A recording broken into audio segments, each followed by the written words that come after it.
We have all had a bit of time now to play with the MAC-10 inside Warzone, but we all want to know how good it is compared to the R90 shotgun and the Modern Warfare MP5 we've all gotten used to. Is it better? Is it worse? That is the question this video is going to answer. We're going to break down the stats for all three of these guns to show you which is the best close range weapon for Warzone. If you enjoy watching class setup videos, weapon comparisons and weapon stat breakdowns, feel free to subscribe to the channel as this is the kind of content we make here and we'd love to have you. Like I said, this video is going to compare the stats for all of these guns. Just keep in mind the MAC-10 testing inside Warzone is very difficult to do and might not be 100% accurate. There are a few factors that make a really good close range weapon inside Warzone. Time to kill and movement are the main two, so these are the ones we're going to focus on. So first, let's look at the time to kill for all of these guns, as this is probably the most important thing to consider. At the very top, we have the Modern Warfare MP5, which everyone has been using for a very long time now.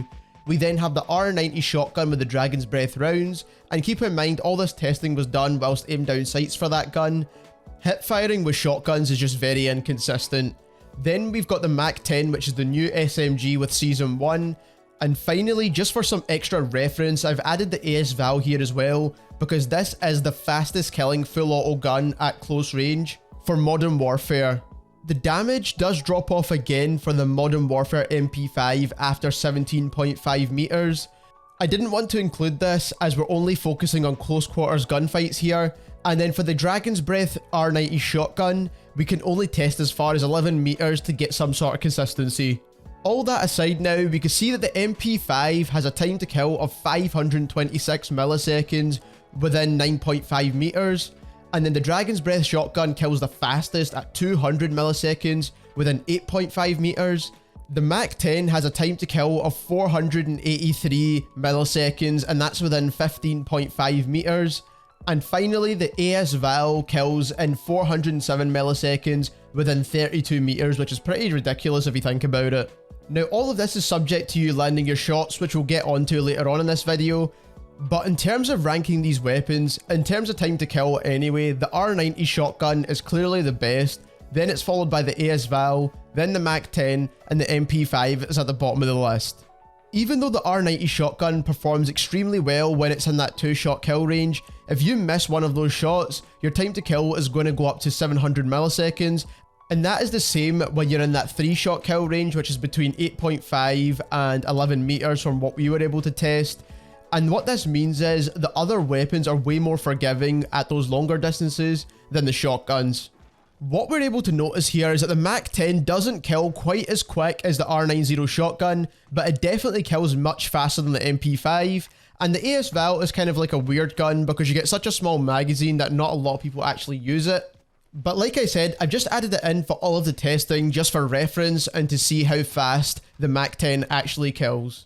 Overall, it's looking good for the MAC-10, especially if you're a current MP5 user. The MAC-10 kills faster than the MP5 within that first damage drop-off point, and that first damage drop-off point is much further than the MP5, going from 15 meters instead of the MP5's 10 meters.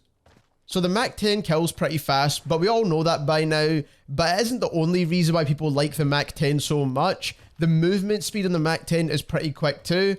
On the screen here, you'll now see the movement speed for all four of these guns.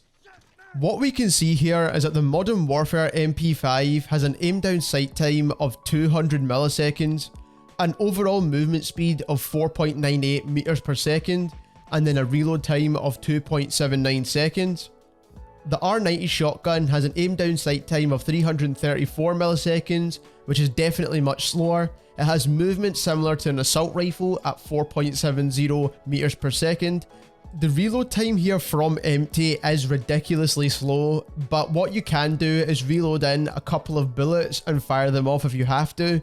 The MAC-10 has the fastest aim down sight time at 167 milliseconds, the fastest movement at 5.08 meters per second, and the fastest reload time at 2 seconds.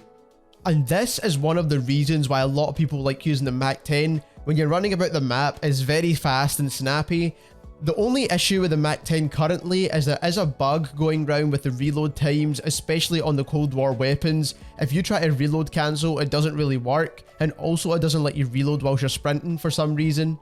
Sometimes you might think you've completed a reload with the MAC-10, but you haven't actually, so it's really weird, and hopefully they get that sorted soon.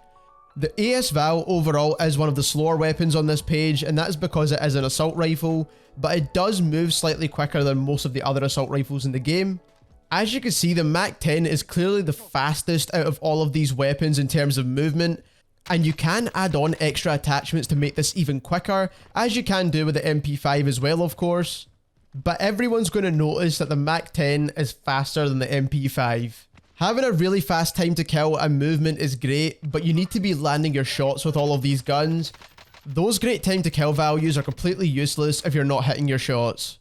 On the screen here, you'll see the recoil chart for all 4 guns. Now keep in mind that R90 was tested whilst aimed down sights, and it does look pretty weird comparing it to full auto guns, but I just wanted to show it side by side anyway.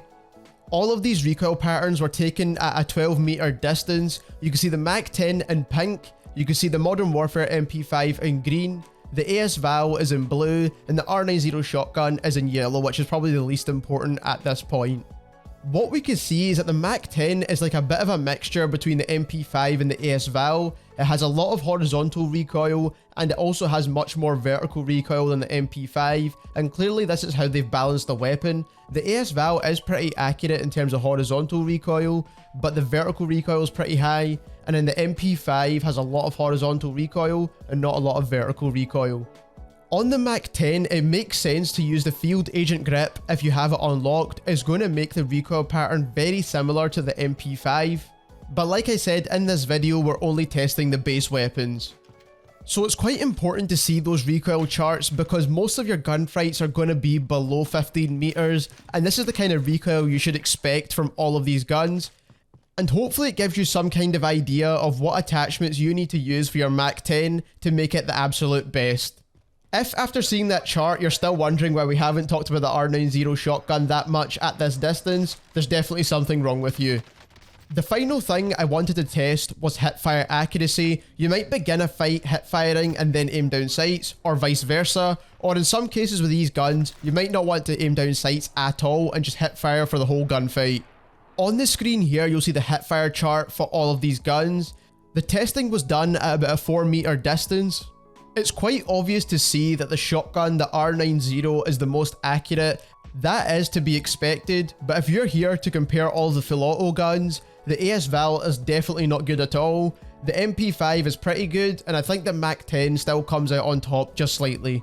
I mean, there's not a lot separating the MAC-10 and the MP5 in terms of hipfire accuracy here. It would also be very useful to see what the attachments do, but we'll leave that for a future video. After taking a look at all of this, it's quite obvious to see why the MAC-10 is doing very well inside Warzone. It has a really low time to kill, and also the movement overall is much quicker than the MP5. So it is going to be one of the meta weapons, and it's also going to be very popular. At a 200 millisecond time to kill, the R90 is still the king at close range. If you don't like shotguns, or if you're fed up of the meta and you want a new alternative, the MAC-10 is a great option. If you enjoyed this video, leave us a like, as it takes a while to put together videos like this. Also, subscribe to the channel, as we want to reach our goal of 5,000 subscribers before the end of the year, and we're definitely on track for achieving that. And thank you very much for watching.